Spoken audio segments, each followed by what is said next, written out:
नमस्ते। आप सभी से अनुरोध है कि कृपया हमारे चैनल को सब्सक्राइब करें, वीडियो को लाइक करें और हमारे राष्ट्रवादियों के महाकुंभ दी जयपुर डायलॉग्स एनुअल समिट 2025 में आपको यदि सपोर्ट करना है, क्राउड फंडिंग करनी है तो ऊपर दिखे QR के माध्यम से कर सकते हैं, और यदि आपको रजिस्ट्रेशन कराना है तो नीचे लिंक दिया हुआ है।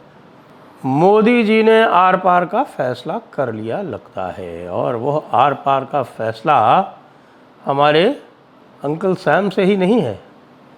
अंकल सैम और अंकल सैम के दत्तक पुत्र, जो आजकल दत्तक पुत्र है, वो अपना बाप बदलता रहता है, उसका नाम है पाकिस्तान। इनके दोनों से आर पार का मामला जो है अब वो चालू हो ही गया है। देखिए, अंकल ट्रंप क्या कहते हैं वो सब आप जानते हैं। उसका पूरा जो रिएक्शन है वो पूरा डिटेल कल MEA ने बहुत ही स्ट्रॉन्ग स्टेटमेंट दे दिया। हमारे जयशंकर जी ने जो है वो बहुत ही शार्प स्टेटमेंट दे दिया कि साहब कि हम अपनी फॉरेन पॉलिसी अपने हिसाब से चलाएंगे, और जो लोग हमसे कह रहे हैं कि रूस से मत ख़रीदो, वो स्वयं रूस से ख़रीद रहे हैं, इत्यादि इत्यादि, वो सब आप जानते हैं। साथ में आपको ये भी बता दें कि पाकिस्तान ने एक नया प्लान बनाया है जो कि सामने आया है, और वो पाकिस्तान ने वो प्लान निश्चित रूप से CIA की सहायता से ही बनाया होगा। और वो ये है कि साहब कि इस बार भारत के ऊपर, अच्छा ये ऐसी बात नहीं है, इसके बारे में जो इनका जो ISI वाला है उसने बोला भी है, इनके ISI के चीफ ने, कि हम जो है इस बार हम ईस्ट से करेंगे, ईस्ट से हमला करेंगे, ईस्ट से हमला करेंगे। तो भाई ईस्ट से हमले का प्लान CIA के साथ वाले बैठ के बना रहे हैं। आज ही पता चला है कि इनके बांग्लादेश के कुछ जो एडवाइज़र्स हैं, सो कॉल्ड मिनिस्टर्स, ये पीटर हास से मिलने कॉक्सस बाज़ार गए। पीटर हास कौन था? ये पुराना इनका एम्बेसडर था अमेरिका का, जिसने कि हसीना को हटाने में बहुत बड़ा एक किरदार निभाया।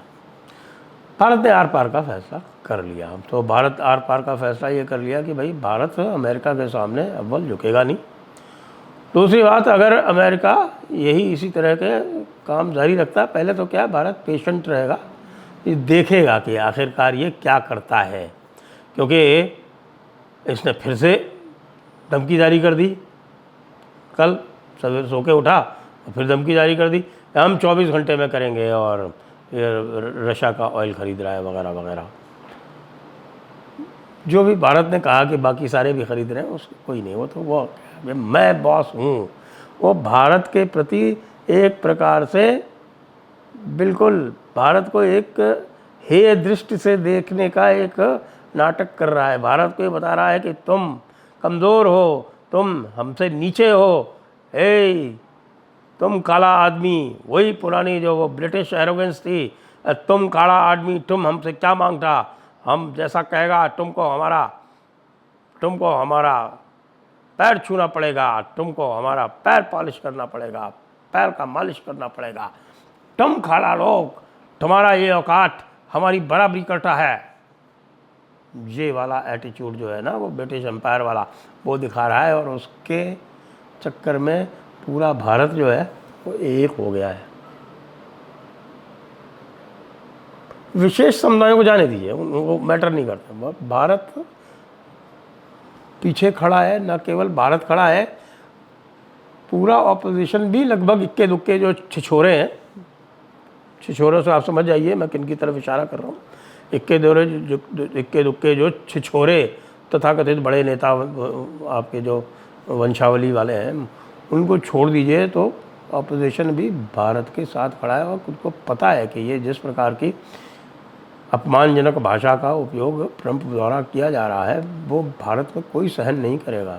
भारत में आज भी वो जेनरेशनल ट्रॉमा मौजूद है, जो कि अंग्रेज़ों ने भारत के ऊपर अत्याचार जो किया था, वो अभी भी हमें याद आ रहा है। तो इसलिए जब वो कहता है ना कि हमको 0 टैरिफ मांगता और तुमको हम जैसा मर्जी आएगा टैरिफ लगाएगा, यही तो ब्रिटिश करते थे कि उनकी गुड्स यहाँ 0 टैरिफ पे आती थी, और हमारी गुड्स के ऊपर वो लंबा लंबा टैरिफ लगाते थे। सारी इंडस्ट्री हमारी बर्बाद कर दी थी। 45 ट्रिलियन ऐसे ही तो एक्सट्रैक्ट किया था उन्होंने। तो अब ये ट्रंप जो है ये सोचता है कि आज के भारत को आज के भारत को ये दबा लेगा? नहीं दबा सकता। भारत ने अपनी स्ट्रैटेजी बना ली है कि अगर ट्रम्प बाबू कुछ करेंगे तो क्या करेंगे। ट्रम्प बाबू इधर उधर क्या कर रहे हैं, लोगों से कह रहे हैं इन्वेस्टमेंट करो, हमारी तरफ से इन्वेस्टमेंट करो, और ना केवल इन्वेस्टमेंट करो, हमारे प्लेन खरीदो, हमारे आर्म्स खरीदो, हमारे ये खरीदो, हमारा वो खरीदो। पाकिस्तान, बांग्लादेश जैसे छोटे से देश को कहा कि हमसे 25 बोइंग खरीदो, इसके साइन करो तुम। आपको पता है ना भारत ने कितने बोइंग ऑर्डर कर रखे? 290 बोइंग ऑन ऑर्डर हैं पहले से एयर इंडिया के, 290, और करीब 150 बोइंग ऑन ऑर्डर हैं आकाशा एयर के। भारत के पास एक बहुत बड़ा लीवरेज है, आप ये समझ लीजिए। ये जो है, ये बोइंग 50 बिलियन डॉलर से ऊपर का ये जो बोइंग का ऑर्डर है, क्योंकि लगभग 100 बिलियन डॉलर्स का ये ऑर्डर है। हाँ, 100 बिलियन डॉलर्स का मान लीजिए आप। इस 100 बिलियन डॉलर के ऑर्डर को भारत एक झटके में कैंसिल कर सकता है। तो क्या कि क्यों आपको खरीदना है? एयरबस से खरीदिए। एयरबस जो कंसोर्शियम है वो यूरोपियन कंसोर्शियम है, और उसमें टूलूस यानी कि फ्रांस में उसकी मेन फैक्ट्री है, और उसका जो अलग अलग स्थानों से पूरे यूरोप में उनकी मैन्युफैक्चरिंग होती है, और असेंबली उनके टूलूस के प्लांट में होती है फ्रांस में। फ्रांस के साथ तो भारत के रिश्ते अच्छे हैं ही। तो यूरोपियन यूनियन से हमारी ट्रेड डील हो रही है ना, तो यूरोपियन यूनियन से ट्रेड डील में हम ये कह देते हैं कि भैया चलो करो तुम हमारे टर्म्स पे, ये पूरा का पूरा ये जो 400 साढ़े 400 बोइंग्स का जो पूरा ऑर्डर है 100 बिलियन डॉलर का, यानी 90 बिलियन यूरो का मान लीजिए, वो हम सारा ट्रांसफ़र कर देते हैं आपको। क्यों? आप कहेंगे कि साहब ये कंपनीज का डिसीजन है, वो किससे ले? नहीं साहब, नहीं ले सकते। यदि कोई आइटम यहाँ पर प्रोहिबिटेड है तो वो प्रोहिबिटेड है। बोइंग के कमर्शियल प्लेन प्रोहिबिटेड, लो कर लो बात। चाइना में बेचोगे, भारत में बेचोगे, यहाँ आके बनाओ तो ख़रीदेंगे, नहीं तो नहीं ख़रीदते। Airbus allowed, Boeing not allowed. बाकी बचे आपके माइक्रोसॉफ्ट और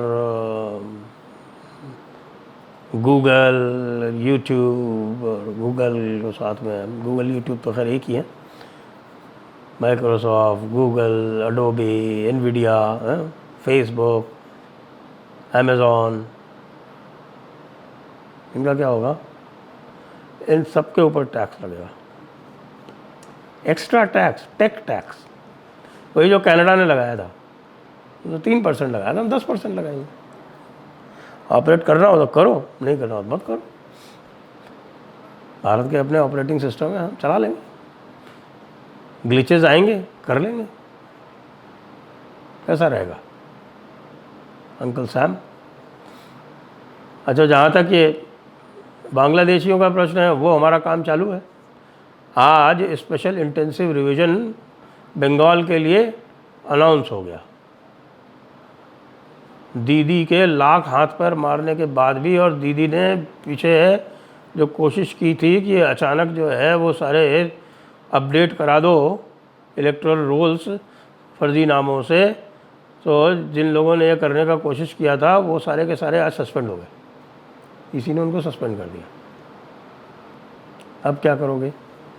दीदी जी और बांग्लादेश वालों और बांग्लादेश के दूसरे वालों और बाकी। साहब एक बात और मज़े की बताऊं आपको, चाइना ने भी भारत का समर्थन कर दिया।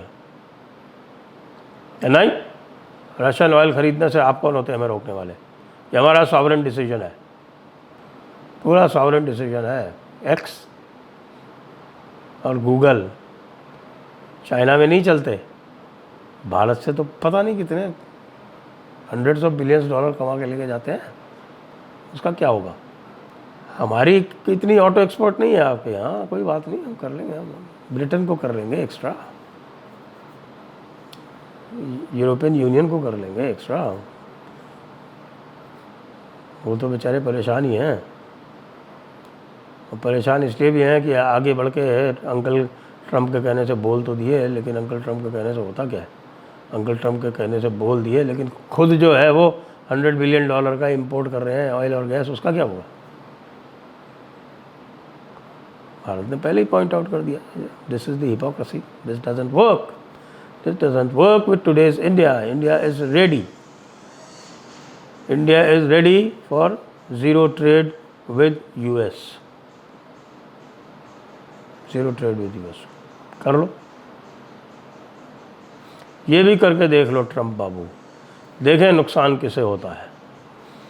हमें तो थोड़ा धक्का लगेगा, लेकिन हम तो जीवट वाले लोग हैं, सनातनी हैं, हम तो संभाल ले जाएंगे। तुम्हारा क्या होगा बच्चा, अब तेरा क्या होगा, गोरे रेसिस्ट। जय हिंद, जय भारत, वंदे मातरम।